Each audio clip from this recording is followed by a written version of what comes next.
E hoje a gente traz exatamente esse nome aí mais do que qualificado para poder conversar, para falar sobre o futuro, falar sobre o presente, falar sobre o futuro também. Wilson Périco, que é presidente do Centro da Indústria do Estado do Amazonas, o CIAM, segundo vice-presidente da Federação das Indústrias do Estado do Amazonas, o FIEAM, e presidente do Sindicato das Indústrias de Aparelhos Elétricos, Eletrônicos e Similares de Manaus. É um prazer grande conversar com você, com todas as pessoas que estão aí com a gente, e espero poder contribuir e retribuir. A primeira pergunta que eu queria fazer é o seguinte: primeiro, para a gente ter uma dimensão, para as pessoas que são mais leigas sobre a sua função. Na verdade, qual é o papel do CIAM? O que o CIAM faz aqui no Amazonas? Bom, o Centro da Indústria ele existe em todos os estados, assim como a Federação das Indústrias existe.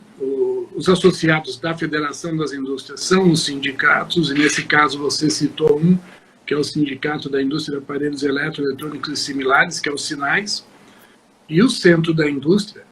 Os associados são as empresas de diversos segmentos. Nós temos hoje 174 associados, desde componentistas até fabricantes de bem final, eletroeletrônico, duas rodas, o polo relojoeiro, o químico, mas o que o Centro da Indústria coloca à sua frente, a bandeira é o Estado do Amazonas, o direito que nós temos de abrigar esses investimentos dentro de uma composição tributária que está na Constituição Federal, o direito que nós temos de atrair novos investimentos também dentro desse mesmo conceito constitucional.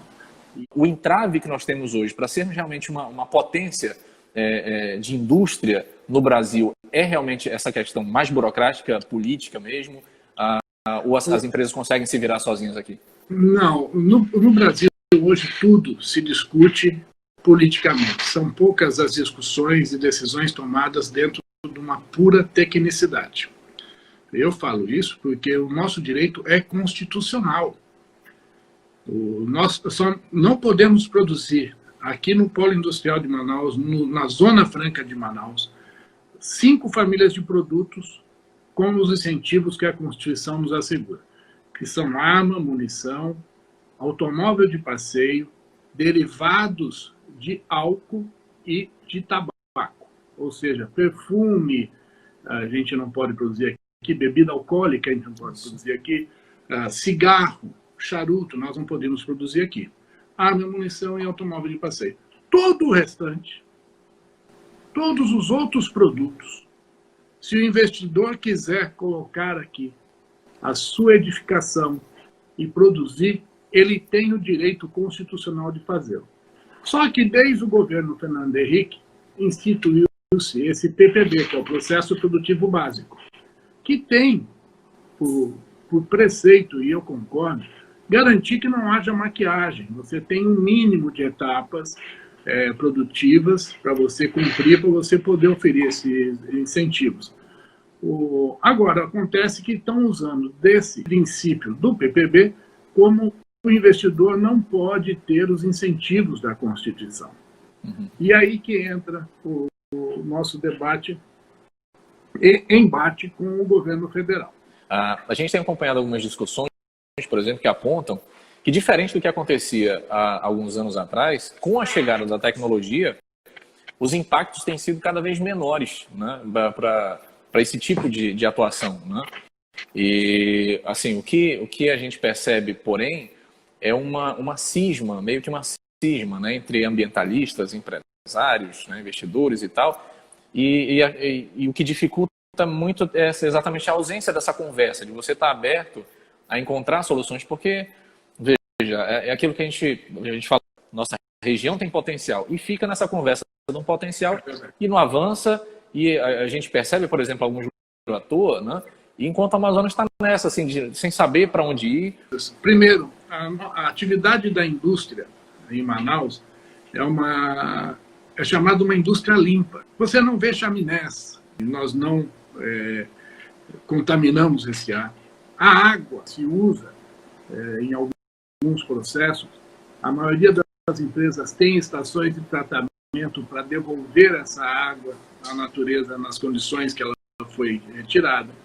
Existe muito pouco pouco resíduo sólido, esse lixo industrial, ele é tratado da forma devida, porque senão as empresas não têm nem a licença ambiental para operar. O estado do Amazonas foi o estado que mais contribuiu com a balança comercial do país nas décadas de 30 e 40, por conta da exportação da borracha. Nós não tivemos, naquela época, preocupação nem de trazer para cá o fabricante desses produtos que se usavam desses insumos, e muito menos tecnologia para aumentar a produtividade desse extrativismo. Até hoje, nós fazemos a atividade extrativista da mesma forma que nós fazíamos lá na década de 40. O segundo momento, ele se deu no final dos anos 60 e início dos anos 70, com o advento do modelo Zona Franca. Naquele momento, nós tínhamos dois pilares. O pilar do comércio, o pilar da indústria, e buscava-se o terceiro ciclo, que era a parte agrícola, que nós não conseguimos até hoje deslanchar com isso.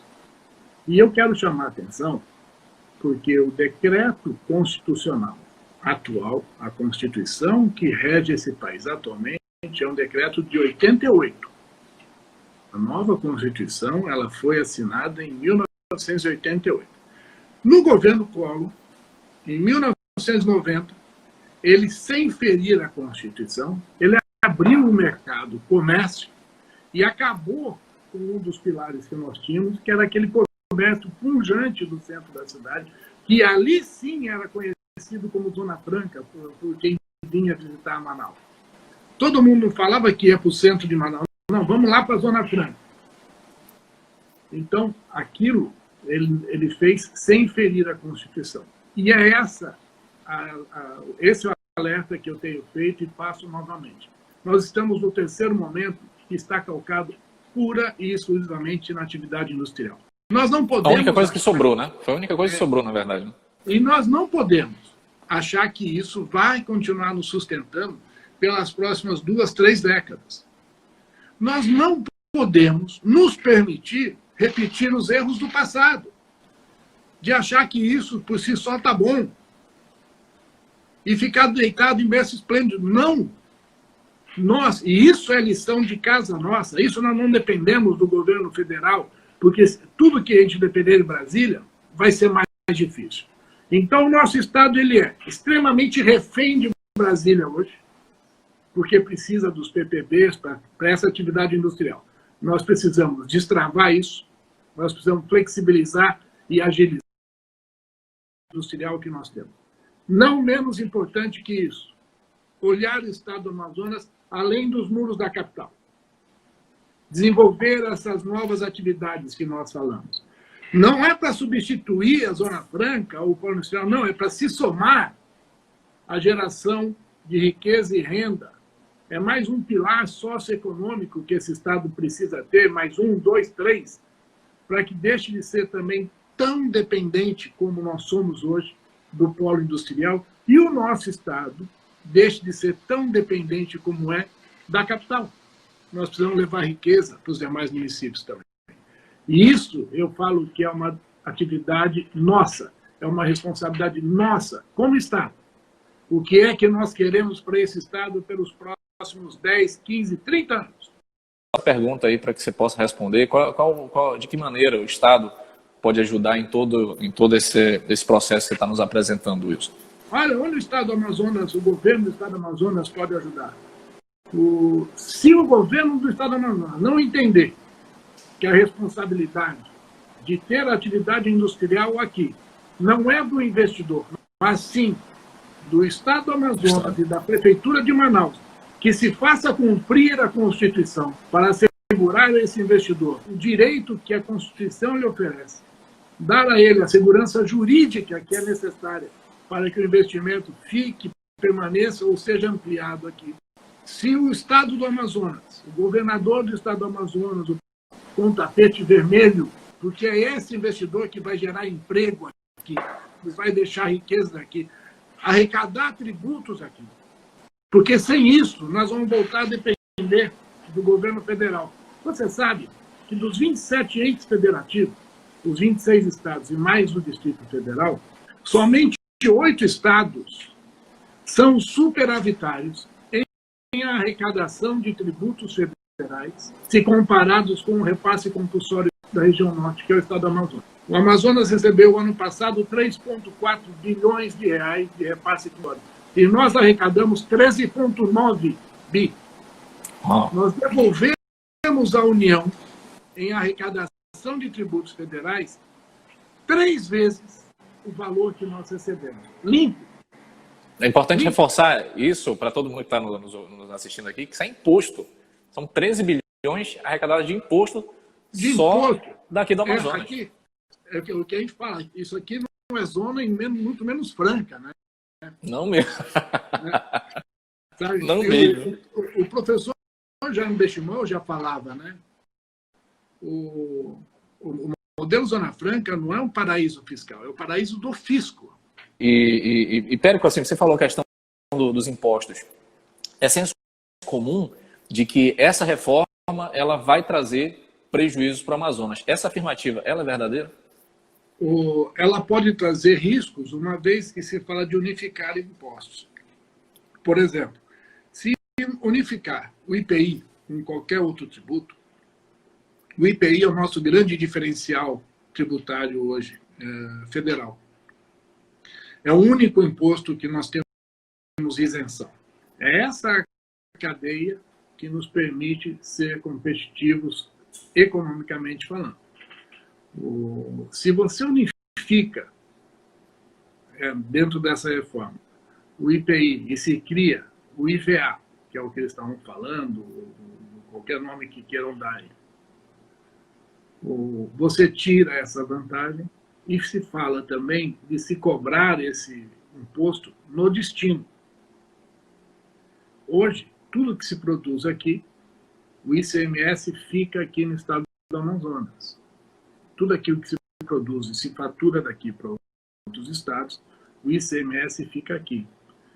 Se vier aprovada a reforma tributária, como a redação que a gente tem a ter duas perdas. Primeiro, vamos deixar de ter competitividade na atividade importador de tributos e vai ficar deficitário, porque a riqueza que nós geramos aqui hoje, que se gera de tributos, que dá ao nosso estado sustentação, e a composição do ICMS do estado comprova isso, 90% ou mais, 92% do ICMS do estado do Amazonas é gerado na capital. Se isso acontece, de tirar essa competitividade, nós perderemos tanto na atração de investimento quanto o estado perde na arrecadação de impostos.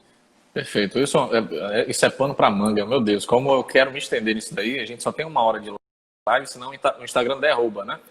Então, vamos aproveitar aí os próximos 6, 7 minutos, mais ou menos, para a gente entrar logo no mérito da pandemia, porque eu vou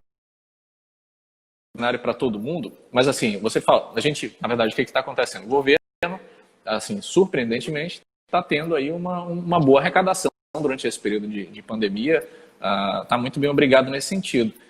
Mas quais foram os efeitos que a indústria sentiu?